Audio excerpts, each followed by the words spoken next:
Me dio mucha risa porque no sé quién, qué medio, bueno, sí sé, pero no lo voy a decir, dijo que me había colgado el teléfono y que, como dije que había sido una llamada breve, pues ya es toda la interpretación alrededor.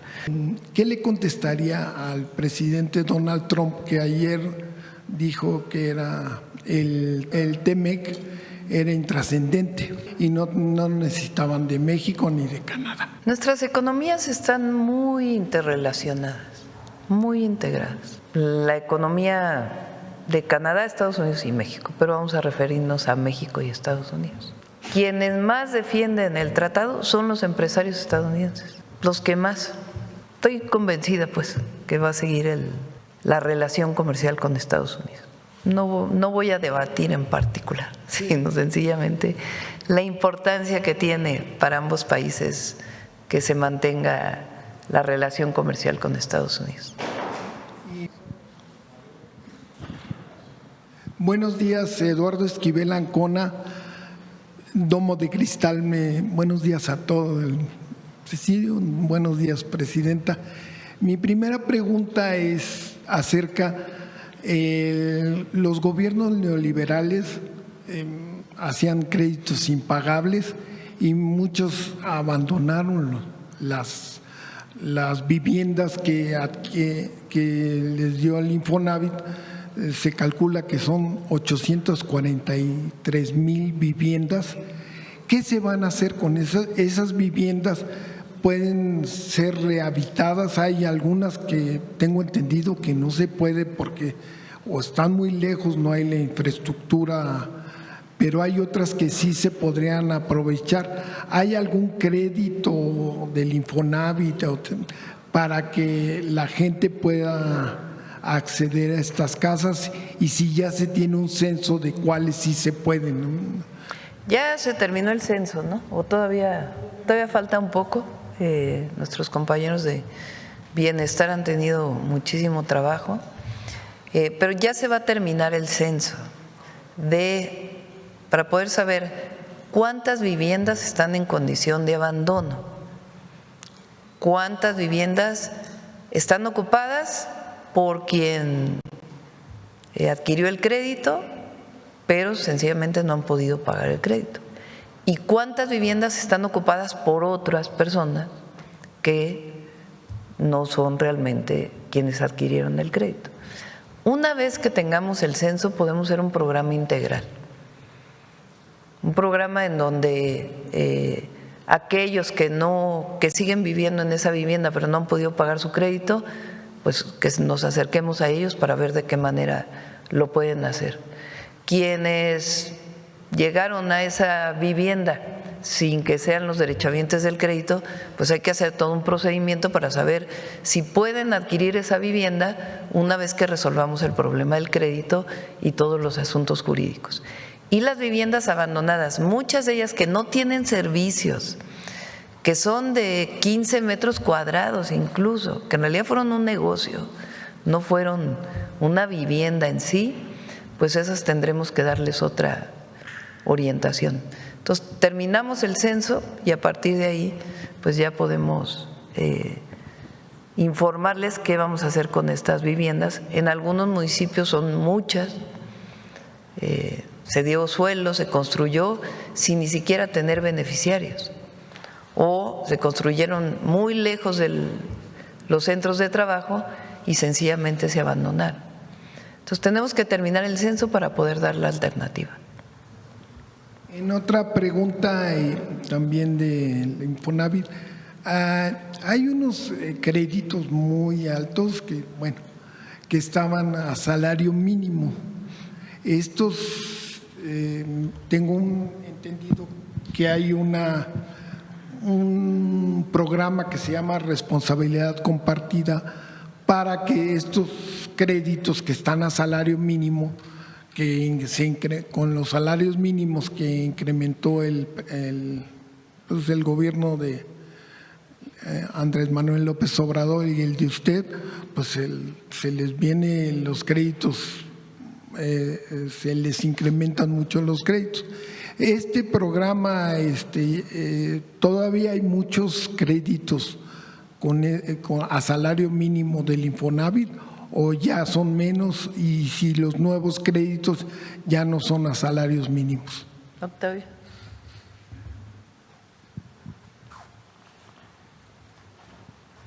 Sí, todos los créditos van a tener o están teniendo una reestructuración, y desde luego los que tienen un salario mínimo tienen derecho a un crédito, es parte de este programa de vivienda para el bienestar. Entonces no sé exactamente el caso concreto que tú señalas, pero lo podemos revisar o pedirle a la persona que tiene ese problema que se meta al micrositio de Infonavit y a lo mejor ya aparece ahí su solución. Para que se le cambie, ya no sea salario mínimo su crédito.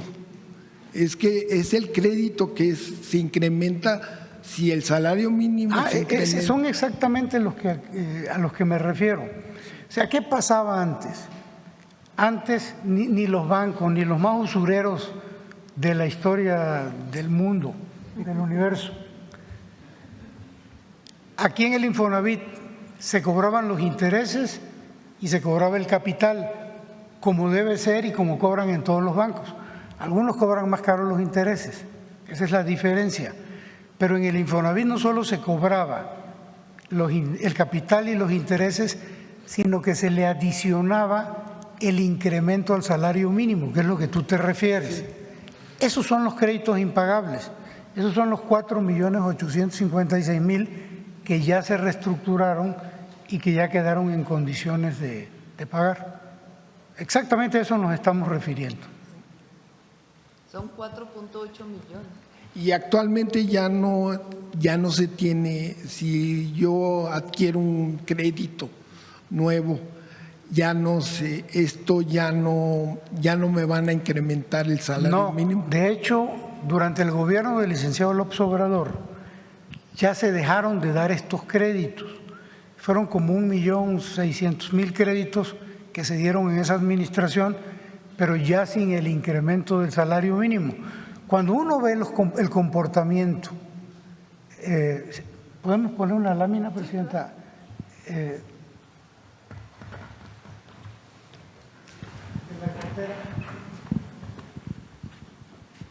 La que sigue, aquí, a ver, no, la que sigue, aquí. El total de créditos del Infonavit son 6.600.000 créditos.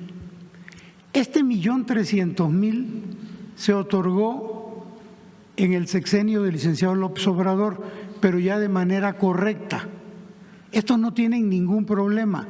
Su tasa de mora, su cartera vencida, es del orden del 3%, que es la misma cartera vencida que tiene cualquier banco en México, el promedio de cartera vencida. El problema eran estos, que traían cerca del 50% de cartera vencida, no los pagaba la gente porque no podía. Entonces, ya no se dan, nosotros estamos exactamente en este esquema de dar créditos que son perfectamente legales, pagables, y a tasas bajas. Y a tasas bajas, ¿sí? Esos ya no se dan en el Infonavit. En una siguiente pregunta, Sociedad Hipotecaria Federal va a seguir dando, ya lo dijo la licenciada, va a seguir dando créditos a las personas, pero también va a seguir dando créditos a los desarrolladores hipotecarios para… Esencialmente es a las personas. Sí. Hoy no los invitamos, pero los podemos invitar a la siguiente de vivienda para que expliquen cómo está funcionando Sociedad Hipotecaria. Y ya por último, le quisiera preguntar, ya no se refiere a vivienda, ¿qué le contestaría al presidente Donald Trump, que ayer dijo que era el Tratado del Libre Comercio, el TEMEC, era intrascendente para México y que pues que los coches se podían hacer en Estados Unidos y no necesitaban de México ni de Canadá. Nuestras economías están muy interrelacionadas, muy integradas. La economía de Canadá, Estados Unidos y México, pero vamos a referirnos a México y Estados Unidos. Quienes más defienden el tratado son los empresarios estadounidenses. Los que más, por supuesto, México también. ¿Por qué? Porque hay una integración muy grande. Ellos tienen muchísimas plantas de producción, no solo de autos, sino de muchísimas temas. Recientemente compraron una empresa de transformadores en México, una empresa estadounidense, con un monto muy significativo. Quiere decir que hay confianza en el país. Entonces, no estoy convencida pues que va a seguir la relación comercial con Estados Unidos. La cadena de suministros. Todo pues, no solo en la automotriz, en prácticamente todo. Fíjense, ahora que hubo el conflicto con algunos productores agrícolas, los meses finales del 2025, y que cerraron un puente de Ciudad Juárez, bueno, tuvimos llamadas, lo cerraron un día o día y medio, 2 máximo. Las llamadas desde Estados Unidos al secretario de Economía, al secretario de Relaciones Exteriores, de que se abriera la frontera porque estaba afectando ya a la producción en Estados Unidos, de distintas áreas.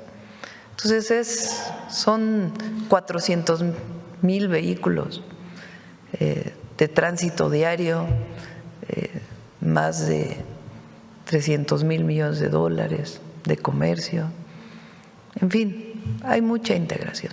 Entonces, no voy a debatir en particular, sino sencillamente la importancia que tiene para ambos países que se mantenga la relación comercial con Estados Unidos. Y pues ya por último, la Secretaría del Trabajo, no sé cómo le llamen en Estados Unidos, dio 28 millones de dólares para el fortalecimiento de las relaciones laborales en México. ¿Qué opinión tiene de este? Le invitamos a Marat si quieren para que pueda explicar, a ver si hoy nos dan una nota. Y lo invitamos, estamos haciendo muchas cosas con trabajo y con el IMSS. Además de este tema, les informo, estamos trabajando para fortalecer, garantizar la seguridad social de los jornaleros agrícolas, de las y los jornaleros agrícolas, en particular para aquellos que se dedican, para la producción dedicada a la exportación, para todos, pero en particular para la exportación. Va muy avanzado ese trabajo. Y estamos trabajando en otras acciones, además de las 40 horas, para mejorar las condiciones laborales de las y los trabajadores de México. Muchas gracias. Vamos. A ver, Carlos, hace mucho que no preguntas. Buenos días a todas y todos. Carlos Navarro, de Heraldo Media Group. Presidenta, si nos pudiera explicar cuáles serían los panoramas con el TEMEC y sin el TEMEC para México en esta situación. No quisiera yo hablar de sin TEMEC. ¿Qué garantiza el tratado comercial? Que no haya un impuesto de importación o exportación entre México y Estados Unidos. Cuando entra el presidente Trump, decide que poner un impuesto a todos los productos que no están dentro del tratado, que se exportan fuera del tratado. Para exportar, para producir en México y exportar a Estados Unidos tienes que cumplir una serie de reglas dentro, si quieres estar dentro de los beneficios del TEMEC. Muchas de esas reglas se llaman las reglas de origen, es decir, que la mayor parte de lo que se produce en México venga de la producción mexicana, que no venga de otros países donde importa México y se exporta a Estados Unidos, sino que cumpla con que la mayor parte se produzca aquí en México. Bueno, entre otras reglas. Si cumples con esas reglas, exportas por el tratado comercial. Si no exportas, o si exportas incumpliendo esas reglas, antes podías tener prácticamente 0 aranceles. Ahora sí hay, por una disposición que puso el gobierno de Estados Unidos. Esa manera en que se exportaba, que no era el TEMEC, no sé si se entiende. O sea, hay 2 maneras de exportar. Produzco coches, bueno, no coches, no, autopartes. Si estoy dentro del tratado comercial y cumplo con las reglas de origen, exporto sin aranceles. Si no, si la mayor parte del motor que quiero exportar vino de Europa y aquí solo se armó, pues entonces sí tengo que pagar un arancel. Antes de que llegara el presidente Trump, pagaban ellos muy poquito, porque hay una cosa en la Organización Mundial de Comercio que se llama la nación más favorecida. Entonces exportaban con pocos aranceles, ahora sí tienen impuestos. ¿Qué es lo que ha venido pasando? La mayoría ya se están metiendo al tratado. ¿Nos conviene? Sí, sí nos conviene, porque se produce más aquí y hay más cadenas de valor en México. Entonces, esa es en la situación actual. ¿Qué otras cosas le puso un arancel a Estados Unidos? Al acero que exportamos, al aluminio que exportamos. Siempre hemos dicho que en este caso pues aunque no tiene mucho sentido porque nosotros importamos más acero del que exportamos, pero bueno, tiene un arancel. Y en el caso de los vehículos terminados que se exportan dentro del TEMEC, tiene un arancel que es el 25% menos lo que se fabricó en Estados Unidos. Más o menos así está. Esa es la situación en la que nosotros estamos. Aún dentro de esa situación, las exportaciones a Estados Unidos en el 2025 aumentaron. ¿Qué aumentó? Muchos electrónicos, muchas maquilas de electrónicos en nuestro país que están exportando hacia los Estados Unidos, entre otros productos. ¿Por qué ocurre eso? Pues porque la cercanía con Estados Unidos y la integración económica de muchas empresas pues existe. Entonces, una parte se fabrica acá y otra parte se fabrica allá. Ha dicho muchas veces el presidente Trump que él no está de acuerdo, particularmente en vehículos, pero aún así se siguen exportando vehículos, poco menos que en el 2024, pero se siguen exportando vehículos. Entonces nosotros creemos que es muy beneficioso para Estados Unidos. Por cada empleo que se creó aquí relacionado con esta integración comercial, hay un estudio que dice que se crearon 3 empleos en los Estados Unidos. No es que el empleo en Estados Unidos se venga para acá. Como hay integración, se crea empleo aquí y se crea empleo allá. Entonces, esta integración es muy difícil de romper. ¿Quiénes son los principales que defienden esto? Pues las empresas estadounidenses, que son beneficiarias de esta integración que se ha dado por 30, 40 años. Entonces, más bien lo que hay que hacer es decir, a ver, ¿cómo seguimos avanzando en el tratado? Y si hay modificaciones, pues buscamos las modificaciones. Pero es benéfico para Estados Unidos y benéfico para México. Incluso a Estados Unidos le importa hoy mucho la competencia con China por el desarrollo de China en muchísimas áreas y otros países asiáticos, pero principalmente China. Es mucho mejor que nos mantengamos como América del Norte para competir con China que solito Estados Unidos. A ellos les conviene en esta competencia económica con otros países. La mano de obra del mexicano y la mexicana es extraordinaria, extraordinaria. Me dijo una vez creo que lo platiqué aquí, ¿no? Un dueño de una empresa automotriz, y me lo han dicho varias, que las empresas automotrices más productivas que tienen son las mexicanas. O sea, las fábricas automotrices más productivas son las mexicanas, por la mano de obra del el mexicano.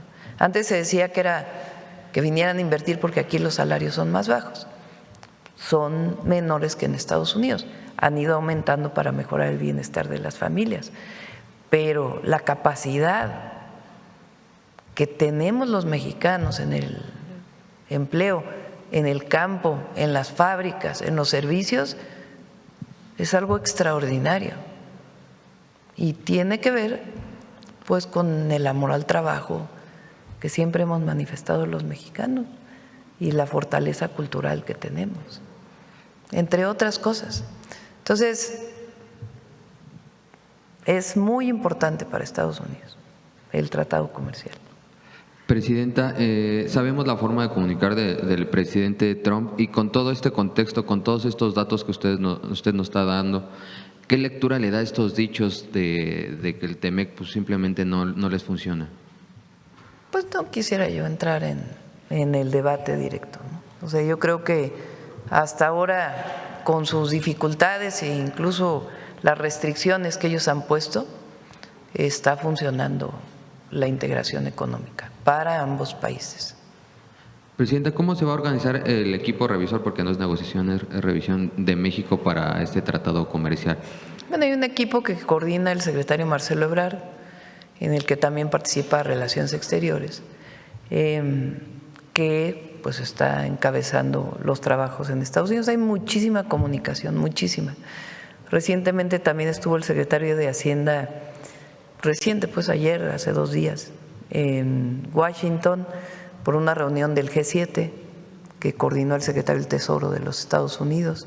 Hay mucha comunicación. Presidenta, ¿qué pasa en el mundo con esta hambre por el poder, por los recursos naturales, por los recursos económicos, que nos está llevando a un escenario donde pareciera que la humanidad pues no es la prioridad, esta hambre del poder? ¿Qué pasa en el mundo, Presidenta, con esta situación? Vemos las situaciones en América, en Europa, en Asia. ¿Qué pasa en el mundo, Presidenta? Me parece que México lo que tiene que hacer es, como lo dice nuestra política exterior, nuestra Constitución, es seguir pugnando por la paz y la soberanía de las naciones. Lo dice no solo nuestra Constitución, sino la Carta de Fundación de las Naciones Unidas. Y eso tiene que ser la guía. Sí, hay presiones, evidentemente, pero necesitamos todos los países, todas las naciones, defender la soberanía y la paz como la solución de cualquier conflicto. Y tenemos que insistir en ello, siempre. México es muy importante en el mundo y nuestra posición y el seguir avanzando en esa posición y convencer más allá de los posicionamientos del gobierno de los Estados Unidos o de otros gobiernos, es la paz y la soberanía de las naciones y la solución pacífica de cualquier conflicto. Y por último, preguntarle, ayer se dio un golpe importante a esta organización delictiva de origen sudamericano aquí en México. ¿Qué reportes le dieron en el gabinete de seguridad? Porque agobiaba mucho en temas tanto de extorsión como de trata, Presidenta. Sí, está trabajando muy bien el Gabinete de Seguridad, la verdad. Ahora con mucho más coordinación con la Fiscalía General de la República. Hay muchísimas órdenes de aprehensión que existían, que se están cumplimentando, se les llama, y haciendo más investigación e inteligencia.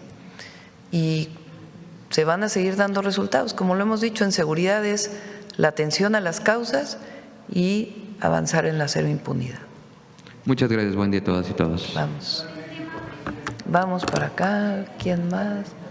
A ver, el compañero de Sonora, que hace mucho que no pregunta.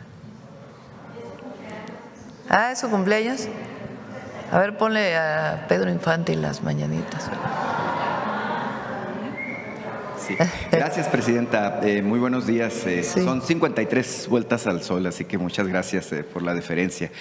Presidenta, bueno, hay muchos temas, pero quisiera concentrarme en un tema particularmente en el caso de mi tierra, Sonora. Durante el periodo de descanso, bueno, ustedes anunciaron importantes acuerdos relativos al fin de la huelga de Cananea, que cumplió 18 años, el tema también de la remediación y del problema de contaminación en el río Sonora.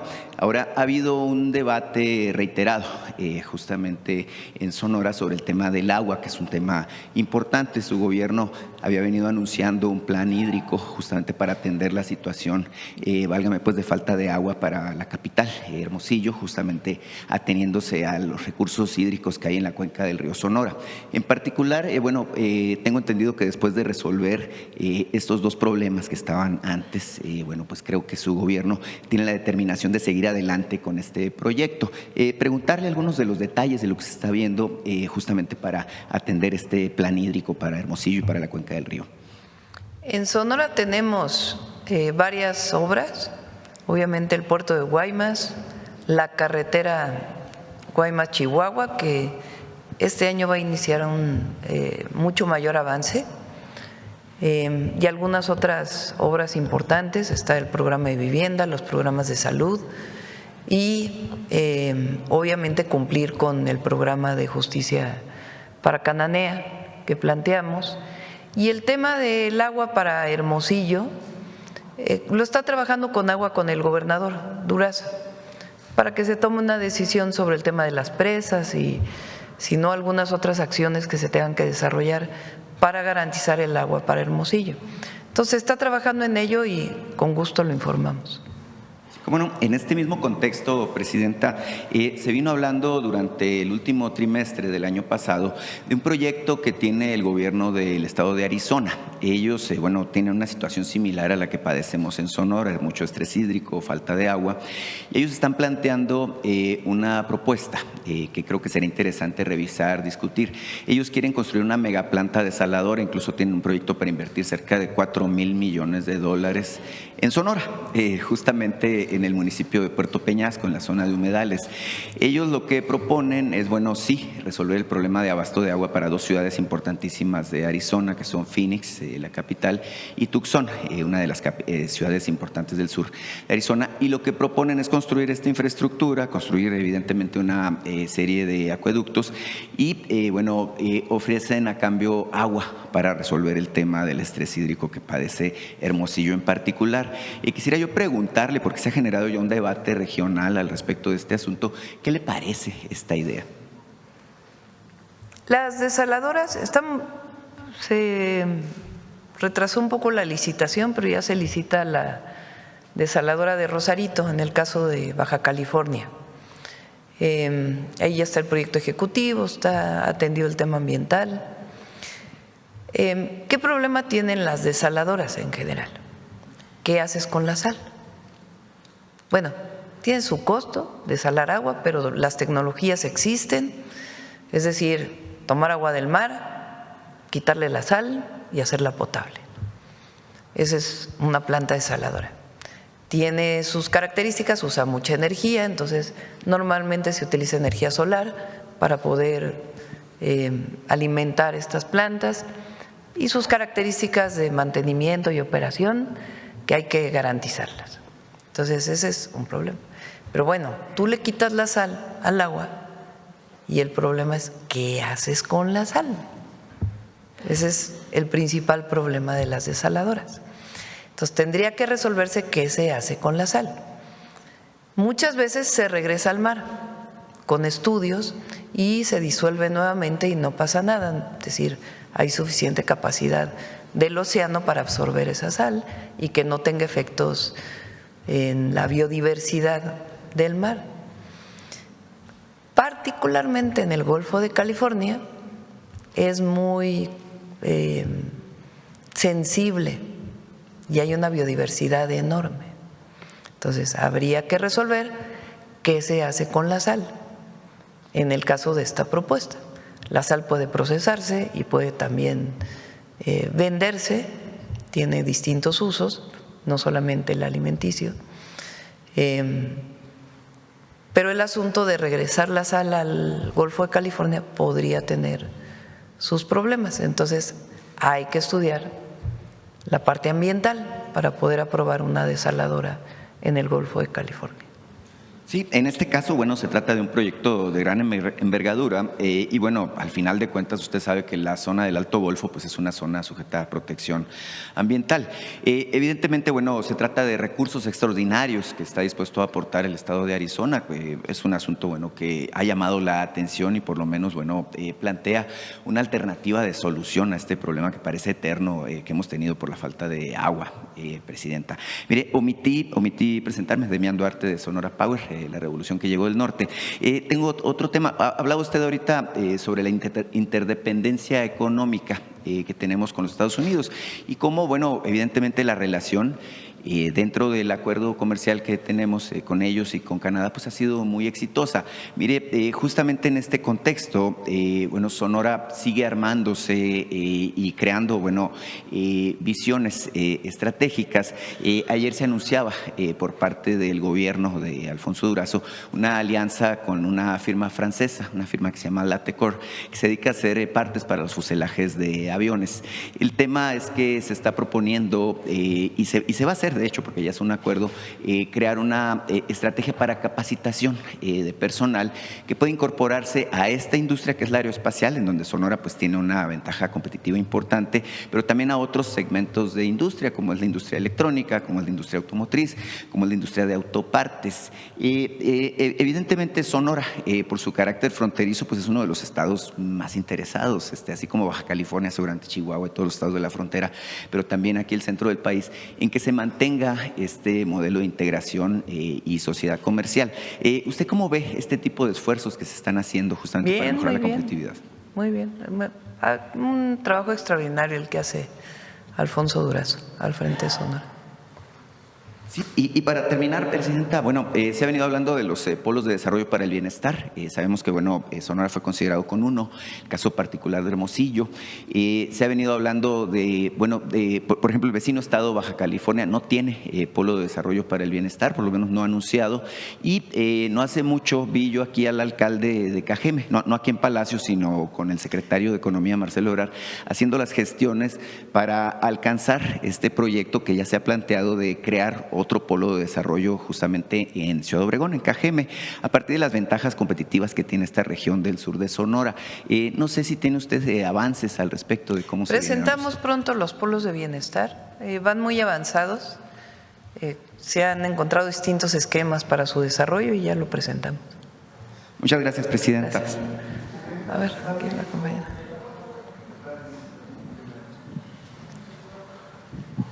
Muchas gracias, Presidenta. Buenos días. Yaret Arcinega, de Revista Fortuna. Presidenta, con este programa de vivienda tan contundente por parte del Gobierno, ¿se ha registrado alguna reacción positiva de desarrolladoras privadas que antes pues solo pensaban en hacer negocio aprovechando los subsidios?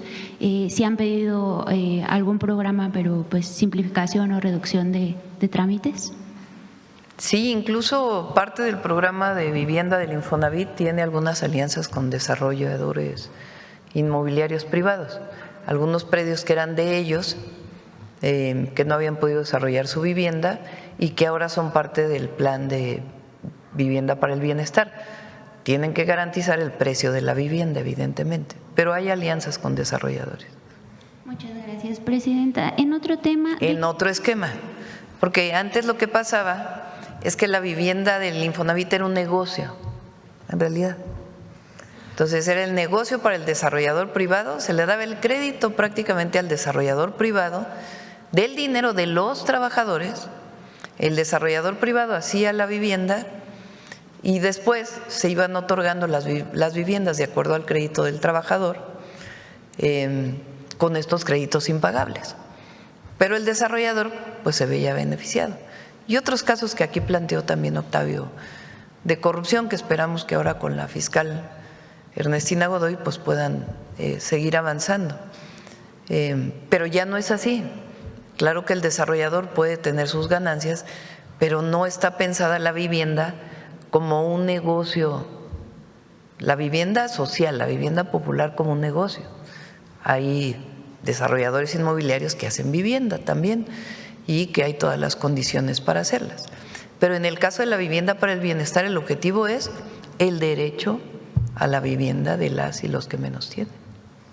Muchas gracias, Presidenta. En otro tema, Presidenta, de cara al Foro Económico Mundial en Davos, ¿cuál será el énfasis y los objetivos del Gobierno de México en esta reunión?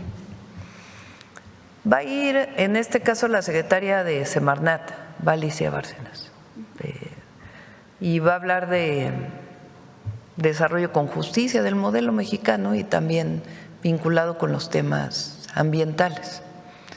Entonces, Alicia va a ser nuestra representación en Davos.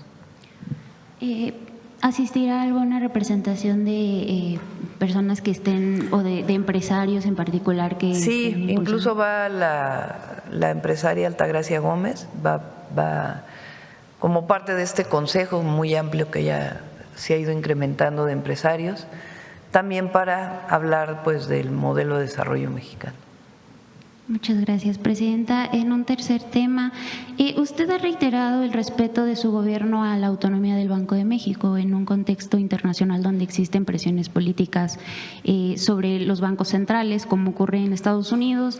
Preguntarle qué tan relevante ha sido para su administración mantener una relación de sana distancia con la política monetaria del Banco de México. Es muy importante la autonomía del banco. Ahora, como en todo eso no quiere decir que no te puedas coordinar y trabajar juntos en ciertos temas. Por ejemplo, nuestra insistencia de que haya créditos accesibles. Ahora, ya muy pronto vamos a… O sea, luego lo anuncio y no lo presentamos, pero ya lo tenemos prácticamente listo. Los fondos que vamos a utilizar para la infraestructura en el país, para carreteras, para puertos, para aeropuertos, para trenes, cómo vamos a incrementar la inversión pública y la inversión mixta en el país, para energía y para carreteras, trenes, etcétera. Eso es por un lado. Y por otro lado ya tenemos un programa de créditos accesibles a través de Nafinsa y de la banca. Y eso pues se ha trabajado con la banca privada y también con el Banco de México. El programa de Cosechando Soberanía para el campo, que son créditos para el campo de baja tasa de interés, también se trabajó con Banco de México. Entonces se trabajan temas conjuntos, pero las decisiones monetarias pues son del Banco de México. Presidenta, ¿considera que este respeto ha sido clave para preservar la credibilidad en el manejo de las finanzas públicas y la estabilidad económica del país? Sí, pero además, la verdad, Victoria lo ha hecho muy bien, la gobernadora del banco. Es una mujer muy profesional, muy estudiosa, sin grandes protagonismos, pero miren cómo ha ido bajando la tasa de interés, con el apoyo pues evidentemente de los subgobernadores y de, así se llaman, ¿no? Subgobernadores, y de pues el Banco de México. Entonces, yo espero que siga esta dinámica y el peso, pues vean cómo amaneció el peso, 17, creo que 17.80 más o menos, 81. Muy, muy buen trabajo. Presidenta, regresando al tema de vivienda, con este enfoque, ¿cuál es hoy el papel del Infonavit en la colaboración con desarrolladoras privadas para ampliar pues la oferta de las viviendas? ¿Quieres platicar un poco? ¿Cuál es el vínculo con desarrolladoras?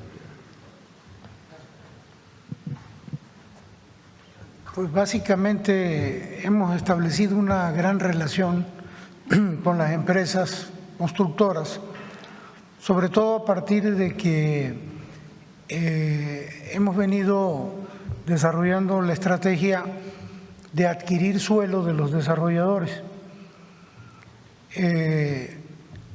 El precio de la vivienda es 550,000 pesos si el suelo lo dona la federación, el estado o el municipio. La verdad es que a veces las donaciones se complican mucho y no hubiéramos alcanzado las cifras que hoy tenemos con donaciones. Y lo que les propusimos a los desarrolladores de vivienda fue que, dado que ellos se dedican a eso y tienen reserva de suelo, que lo pusieran en el programa de bienestar a razón de 50,000 pesos suelo vivienda. Y la verdad es que resultó todo un éxito, porque hemos recibido cientos de miles de propuestas de desarrollos en los cuales ellos ponen el suelo, nosotros les compramos el suelo antes de iniciar la construcción de la vivienda, porque es muy importante la seguridad. Y en este caso, ya siendo el suelo del Infonavit, todo lo que se le va a invertir al desarrollo ya es en suelo del Infonavit. Y los empresarios se benefician porque la compra se hace en una sola exhibición. Entonces ellos ponen el suelo, reciben el pago y ese dinero normalmente, por lo menos es lo que nosotros les hemos pedido y lo han venido haciendo, ellos lo ocupan para adquirir más suelo, para incorporarlo al programa de vivienda. Entonces realmente ha sido una relación extraordinaria, han entendido, el precio es tope, los 600,000 pesos son en todo el país el precio de la vivienda, siempre y cuando haya aportación de suelo o venta de suelo por parte de ellos. Ha sido extraordinario. Hoy tenemos más de 900,000 propuestas, tenemos mucho más, algunas se han desechado, de las que consideramos viables 900,000 y más viables 400,000, que son las que estamos pensando arrancar en este año. Pero en términos generales ha sido extraordinaria la relación. Muchas gracias, Presidenta. Ya por último, en esta conferencia en días pasados se le planteó a la Secretaria del Bienestar el tema de la violencia a los adultos mayores y ella nos confirmó que a través de Salud Casa por Casa se había detectado, de repente se detecta un tipo de violencia que es el abandono. Ellos como funcionarios pues tampoco pueden intervenir porque de hecho por ley el delito de violencia a adultos mayores es un delito de querella, solo ellos pueden denunciarlo. Su administración ha considerado cambiar la ley para que terceros que estén pues atestiguando este tipo de violencia a adultos mayores, u otros tipos de violencia a los adultos mayores puedan denunciarlo. Se puede considerar. Lo que normalmente se hace es que se atiende con el DIF o alguna otra institución de los estados. Se avisa al DIF nacional o a los DIF estatales o algún contacto que el estado haya dado para estos casos y el estado interviene, los gobiernos estatales intervienen.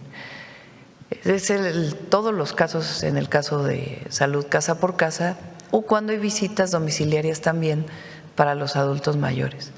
Pero esta propuesta que planteas, se la planteo a Estela y a Ariadna para ver si es factible y cómo se operaría. Sí, es un tema que hemos seguido desde 2019 y normalmente quien incurre en este tipo de violencias hacia los adultos mayores son familiares, hijos, personas muy cercanas a ellos y entonces ellos no tienen la posibilidad por movilidad, por cuestiones de facultades mentales o incluso porque son personas cercanas a ellos, no se atreven a denunciarlos. Entonces, lo consideramos. Muchas gracias, Presidenta. ¿Quién más? A ver, de este lado vamos a ver, compañero de hasta atrás.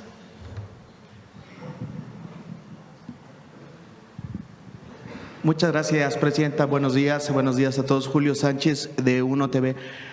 Quisiera seguir con el tema de la relación con los Estados Unidos, preguntarle, Presidenta, si no es momento ahora sí de buscar una reunión pues de manera presencial con el mandatario de los Estados Unidos, Donald Trump, pues luego de todo lo que hemos visto en todos los ámbitos que tienen que ver con la seguridad, lo que ocurrió en Venezuela, todo lo que está pasando, lo que se ve diariamente, los comentarios que hace respecto de la relación con México, ¿no es momento ya de tener un encuentro directamente Puede ser, con… Sí, no lo desechamos.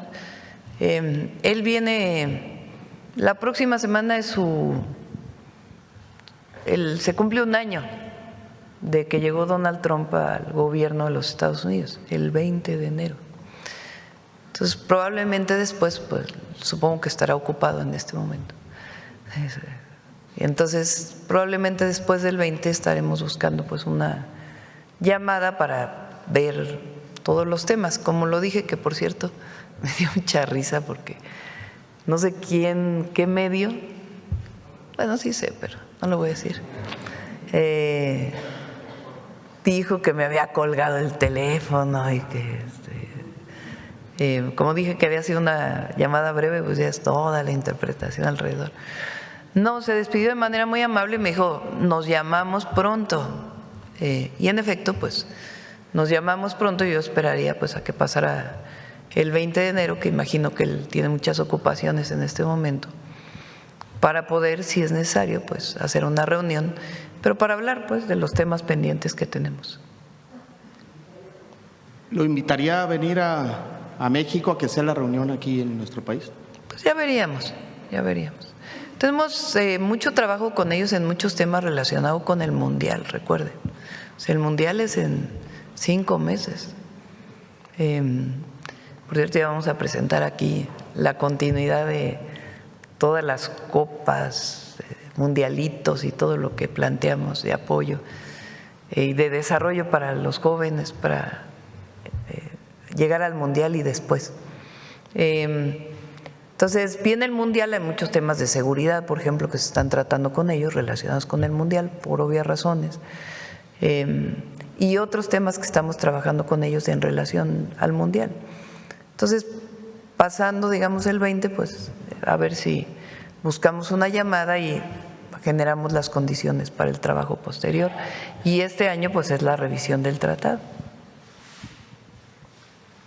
Presidenta, ahora que habla del tema de seguridad y la relación que tienen y, digamos, estas mesas de trabajo, ¿se ha tocado en estos con los altos funcionarios de Estados Unidos o se lo ha dicho el presidente a usted en estas llamadas telefónicas lo que publicó un diario de los Estados Unidos que refiere sobre personajes de la política mexicana vinculados presuntamente o probablemente con el narcotráfico?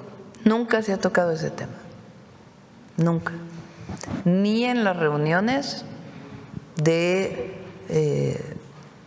del acuerdo, del entendimiento que se tuvo con Estados Unidos, que les damos seguimiento cada mes, nunca se ha tocado ese tema, ni en las llamadas de teléfono, ni en las reuniones. No ha habido tema con ella. Se habla de personajes como el gobernador de Sinaloa, como el ex gobernador de Tabasco. Eso dicen los medios, algunos medios, no los medios, algunos medios, que la verdad inventan. Recientemente, no sé, el reportaje del Wall Street Journal, que no sé exactamente qué planteó, que venía nada que ver con lo que se habló en la llamada, ni se ha planteado nunca. O sea, no hay un caso en donde nos hayan dicho tenemos pruebas de esto, hay una orden de aprehensión, hay una… no. ¿Y lo de las visas tendría relación con esto, la cancelación de visas? Pues eso tendría que decirlo el gobierno de los Estados Unidos. Cuando nosotros les preguntamos de las visas, ellos dijeron, es una relación individual entre el gobierno y quien solicita la visa. Y ellos toman sus decisiones. Pero de ahí a que nos hayan dicho, hay que hacer un equipo, un grupo especial por estos temas, no, categóricamente digo, no ha habido esta solicitud. Presidenta, por último, quisiera preguntarle o pedirle algún comentario respecto de lo ocurrido en Campeche con el rector de la universidad. Hubo ahí una detención, salió en las noticias. ¿Algún comentario que nos pueda regalar, por favor? Pedí una nota el día de hoy al secretario de Seguridad y a la secretaria de Gobernación sobre cuáles son las, digamos, de qué se le acusa y cuáles son las pruebas para su detención. Cuando revisemos les puedo dar mi opinión. No puede haber en México ninguna detención que tenga que ver con un asunto político. No debe haberlo. Si hay una detención de un personaje relevante como un rector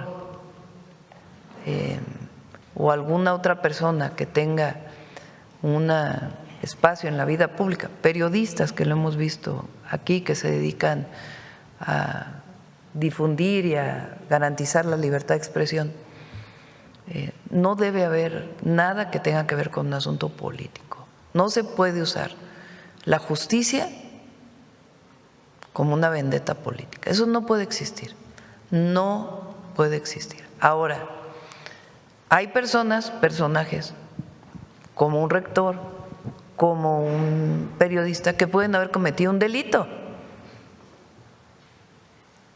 Y no, también al revés, no por ser rector, pues estás exento de la justicia. O no por ser periodista, pues estás exento de la justicia si cometiste un delito. O no por ser presidente municipal, gobernador, diputado, senador o cualquier puesto de elección popular, si cometes un delito, pues tiene que haber cumplimiento de la ley, tiene que haber justicia. Entonces, en este caso en particular, pues hay que ver cuáles son las pruebas, ¿verdad? Entonces, si hay pruebas suficientes para la detención porque cometió un delito, pues no puede ser que por ser rector no tenga sus consecuencias. Ahora, si es otro tema, pues no debe usarse la justicia para ello, ¿no? La ley, decía Juárez, nadie puede estar por encima de la ley, nadie ni nada. La ley es una norma social que garantiza la democracia. Y nosotros tenemos que garantizar, por eso además el cambio en el Poder Judicial, para que los jueces garanticen la justicia que finalmente está establecida en las leyes. Entonces nosotros, nuestra lucha pues es por la democracia y porque la ley se cumpla siempre y que no se haga mal uso. Porque antes hablaban del Estado de Derecho, pero era para proteger a unos cuantos. No, aquí queremos que el más pobre esté protegido, que las mujeres estén protegidas, que los adultos mayores estén protegidos, que los más vulnerables estén protegidos y que aquel que haya cometido un delito, pues que se juzgue adecuadamente, se persiga y se juzgue adecuadamente. Entonces, para poder dar una opinión sobre este caso, pues tendría que estar bien informada. Nosotros confiamos en Laida, es una mujer pues que ha luchado toda su vida por la democracia en México. Pero bueno, hay que ver en particular este caso. Muchas gracias, Presidenta. Por último, y agradezco mucho sus respuestas, quedó pendiente, el día de hoy había anunciado que vendría el titular de Petróleos Mexicanos. Sí. Tenemos pendiente pues los datos, el informe respecto de el petróleo que se envía a Cuba, cuántos son los barriles que se entregan que corresponden a ayuda humanitaria y demás, cuánto es lo que… Sí, con gusto lo presentamos. Nos interesa mucho de Pemex que se conozca los avances en términos de su visión de largo plazo con apoyo de la Secretaría de Hacienda. El presidente López Obrador con Octavio al frente hicieron un gran trabajo en Pemex. Y nosotros lo que estamos haciendo es consolidando y dándole a una visión de largo plazo y garantizando sus recursos con el apoyo de la Secretaría de Hacienda en un modelo muy creativo que ha permitido que incluso las calificadoras le suban la calificación a Pemex. Entonces es muy importante que el pueblo de México, porque finalmente Pemex es una empresa del pueblo de México y nosotros tenemos que informarle al pueblo cómo va Pemex, cómo va todo el gobierno, pero en particular cómo va Pemex. Y va muy bien. Entonces queremos dar todo ese informe, cómo se está avanzando en la petroquímica, la refinación pues está en su nivel más alto, muchas obras que quedaron en proceso se están terminando, la refinería Dos Bocas pues más de 300,000 barriles diarios, entonces va muy bien Pemex, se ve también. Presidenta, el que México se convierta o que sea ahora el principal proveedor de petróleo para Cuba, ¿no tiene algún impacto en la relación con los Estados Unidos y el presidente Trump? ¿Qué planteamos nosotros? Primero, México es un país soberano y México toma sus decisiones, lo primero. Lo segundo, en las discrepancias, vamos a ponerlo así, entre Estados Unidos y Cuba, México está en la mejor disposición de ser un vehículo para generar un diálogo. ¿Qué tiene que ocurrir? Pues que estén de acuerdo las dos naciones, los dos estados, y las condiciones en las que ésta se daría. Nosotros creemos que quien debe decidir el destino de los cubanos son los cubanos, las y los cubanos, porque esa es nuestra Constitución, es la soberanía de los pueblos. Entonces, en ese marco nos movemos. Muchas gracias, presidente. Sí, buenos días. Gracias. Que por cierto, ayer vi también un video de un discurso que di en un mitin en el Zócalo en el 2008,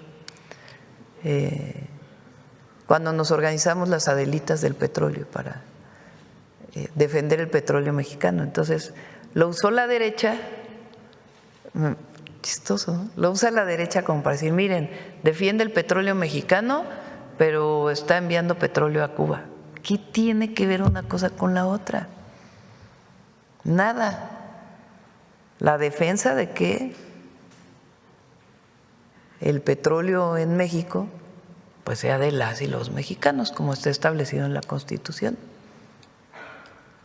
Lo que nos oponíamos en aquella época es que prácticamente querían privatizar toda la producción petrolera y acabar con Pemex. Ese era el objetivo de todo el periodo neoliberal, desde Salinas de Gortari hasta Peña Nieto, pero pues no lo lograron. Entonces, no tiene que ver nada una cosa con la otra. Por cierto, fue un movimiento muy bonito. 15 brigadas de mujeres, de miles de mujeres defendiendo el petróleo. Bueno, adelante. Vamos. Ya fue de este lado, vamos de este lado. A ver, el compañero y ya cerramos. Ya son 9:30. Presidenta, en su tesis doctoral, la tercera que aportó a la UNAM, habla respecto al ahorro de la energía residencial y plantea una transición. ¿Cree que esta coyuntura del desarrollo de más de 1 millón de viviendas pueda incluir en su contexto su propuesta de la tercera tesis doctoral? Sí, traen eficiencia energética las viviendas. Es que les comento siempre que tienen que tener sombra las viviendas en los lugares donde hay altas temperaturas, y la energía para no eólica. usar tanto aire acondicionado, ¿no? Pero sí tienen contemplado eficiencia energética. Y dado que hace un año el señor director de Infonavit, presidenta, aquí Cuando hice mi tesis doctoral todavía empezaban los LEDs, imagínense, ya pasó. En el 99. No, Sí. yo me recibí del La doctorado tercera. en el 94 Ok. o 95, por ahí. Oiga, presidenta, y dado que el señor director de Infonavit hace un año dijo aquí en la mañanera, abrió toda la cloaca en Infonavit, recordando que su antecesor acusó al exdirector de Infonavit, al segundo, en la administración de Peña Nieto, de devengar un ingreso de 750,000 pesos mensuales o $36,000. Y el señor director habló de 100 denuncias que tendría que procesar la Fiscalía General de la República. ¿Cuál es el desenlace de esa investigación? Pues está en la Fiscalía. No. ¿Cuántas denuncias presentaron? Más de 100 denuncias.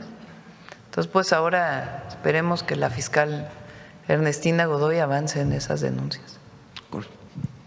Bueno, detector de mentiras para cerrar.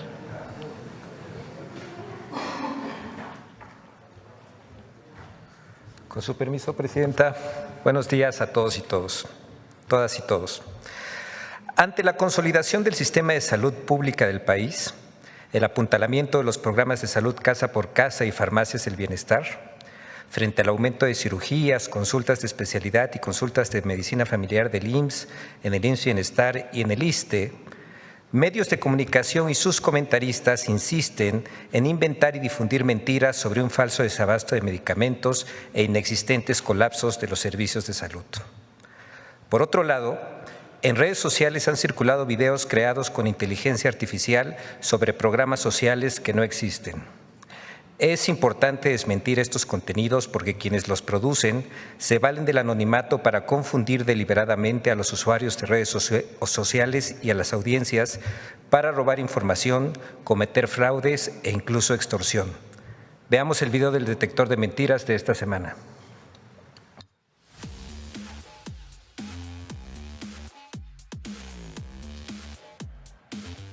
Falso desabasto en farmacias del bienestar, el supuesto espionaje con el nuevo registro de líneas telefónicas y hasta falsos programas sociales son algunas de las noticias falsas que el detector de mentiras localizó esta semana. 1. Mentiras sobre el sistema de salud. Los servicios de salud colapsaron en Nayarit. El sector salud, como hemos dicho en repetidas ocasiones, en terapia intensiva, hay equipo médico deteriorado, los pacientes en los pasillos, las clínicas cerradas por falta de médicos y de insumos. Sí, de hecho, así es como se está viviendo la crisis de este sistema de salud en Nayarit. ¡Mentira! El IMSS Bienestar aclaró que los servicios y urgencias no se han suspendido. Explicó que aunque en temporada decembrina la demanda llega a triplicarse, la atención se mantiene sin interrupciones. Aseguró que en el estado se ha fortalecido la capacidad hospitalaria, las cirugías y el abasto de medicamentos. B. No hay antídoto contra el piquete de alacrán. Otra niña de 12 años de edad falleció, murió en Guerrero. Pero ¿sabe qué?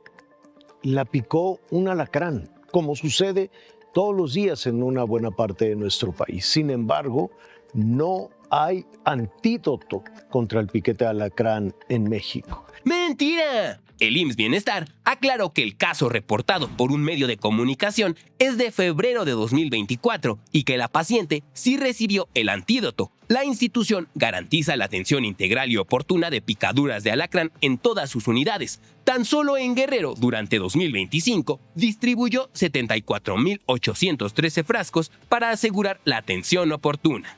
C. La farmacia del bienestar en San Ignacio, Loyola y Metepec, Estado de México, no tiene abasto de medicamentos. Si vamos a Tlacomulco, en el Estado de México, los habitantes son los testigos de la propaganda del gobierno que no se traducen en acciones reales en el sector salud. Prometieron abasto de medicamentos y les dieron esto. Pero hace apenas un mes fueron las farmacias del bienestar. Y un mes y ya no están operando. ¡Mentira! El medio de comunicación que difundió la mentira confundió la logística de visitas domiciliarias del programa Salud Casa por Casa con el abasto en farmacias del bienestar. Inició con un testimonio sobre una visita médica pendiente del programa Salud Casa por Casa, pero cuando sus reporteros acudieron a las farmacias del bienestar en San Ignacio de Loyola y Metepec, confirmaron que el medicamento existe y está disponible para los beneficiarios del programa. 2. En 2015 se destinó más al presupuesto de seguridad que en 2026. Tan satisfecho se siente el morenismo en su estrategia que bajó el gasto, ¿sí? Redujo el gasto en seguridad y lo dejó por abajo de lo que se invertía en el 2015. ¡Mentira! El medio de comunicación que difundió esta falsa noticia mezcló rubros incomparables como vivienda y justicia con seguridad.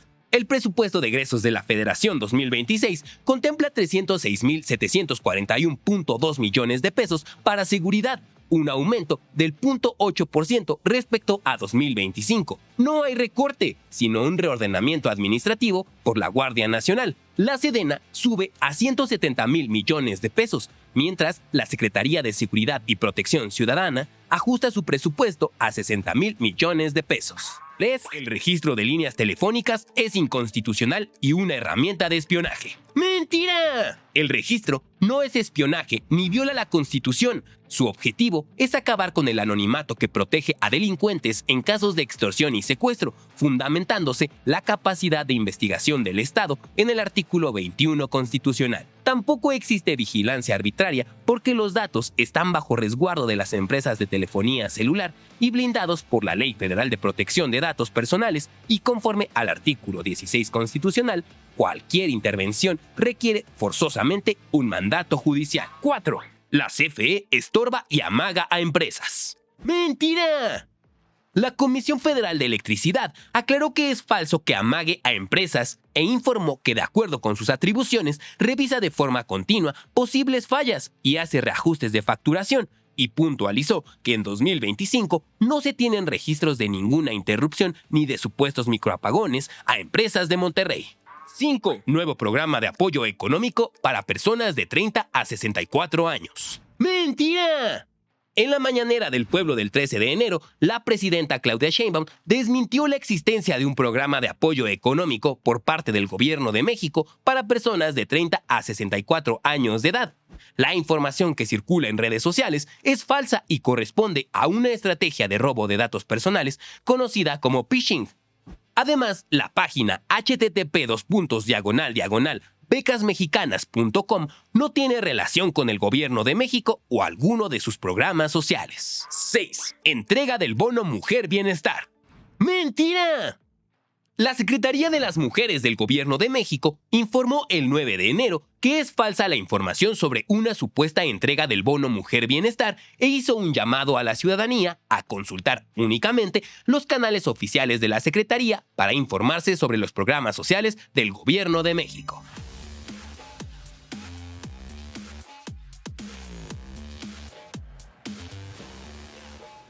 Gracias, Presidenta. Gracias. No, qué bueno que lo preguntan. Mañana nos vemos aquí. Hubo ahí distintos problemas que no nos permitieron ir a los estados, repito, por el tema del turismo principalmente. El viernes vamos al Estado de México y ya regresamos el lunes para acá. La reforma electoral. A las 5 tengo reunión. Gracias.